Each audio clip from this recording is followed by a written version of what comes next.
1 वर्षापासून सुरू असलेलं पुलाचं काम हे यावर्षी अपूर्ण असल्यामुळे पुढील 8-10 गावातील लोकांना यावर्षी पुन्हा या नदीचा सामना करावा लागणार आहे।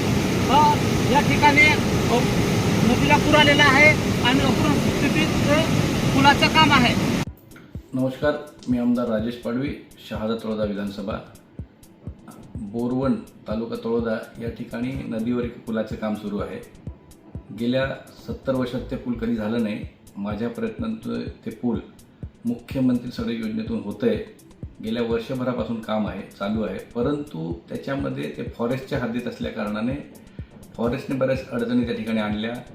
त्या आम्ही कशा तरी सोडवल्या आणि कामाला सुरुवात केली। तरी देखील अजून फॉरेस्टकडून अडथळे येत आहेत, तरी देखील आम्ही काम सुरू ठेवलं आहे। कारण त्या गावाचा संपर्क तुटतो, पलीकडच्या पाण्याचा देखील संपर्क तुटतो, म्हणून आम्ही ते काम सुरू ठेवलेलं आहे। काही दिवसांपूर्वी त्या ठिकाणी काही आदिवासी संघटना आमच्या त्यांनी त्याला विरोध केला की ह्या ठिकाणी जे रॉक आहे त्याच्यामध्ये होल करून सळ्या टाकल्या आहेत, म्हणून ते पूल वाहून जाईल असं तक्रारी केल्यानंतर त्या ठिकाणी आम्ही इंजिनियर पाठवले। त्यांनी पाहणी केली, वर्क ऑर्डर त्यांनी दाखवली आणि जे काही ज्या पद्धतीने पूल बनवलं पाहिजे त्या प्रोसेस त्यांनी दाखवलं, तरी त्यांचं समाधान होत नाही। कारण 2 प्रकार आहे पूल बनवण्याचं।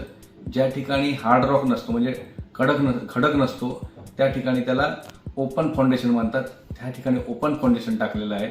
आणि ज्या ठिकाणी खडक नसतो त्या ठिकाणी त्याला राफ्ट फाउंडेशन म्हणतात। पण ह्या ठिकाणी रॉक असल्या कारणाने खडक चांगला असल्या कारणाने त्या ठिकाणी ओपन फाउंडेशन आहे। परंतु त्या लोकांचं म्हणणं असं होतं की त्या दगडामध्ये होल करून सळ्या घातल्या आहेत, ते पूल वाहून जाईल। तसं नाही, तर नियमानुसार ते केलेलं आहे। म्हणून ते काही 1-2 महिने त्याच्यामुळे त्या संघटनांच्या तक्रारीमुळे काम थांबलं होतं, तरी देखील आम्ही सुरू ठेवलेलं आहे आणि त्याचं पूर्ण फाउंडेशन झालेलं आहे। वरच्या स्लॅबचं काम बाकी आहे, ते लवकरच होईल। महिन्याभरामध्ये ते पूल सुरू होईल।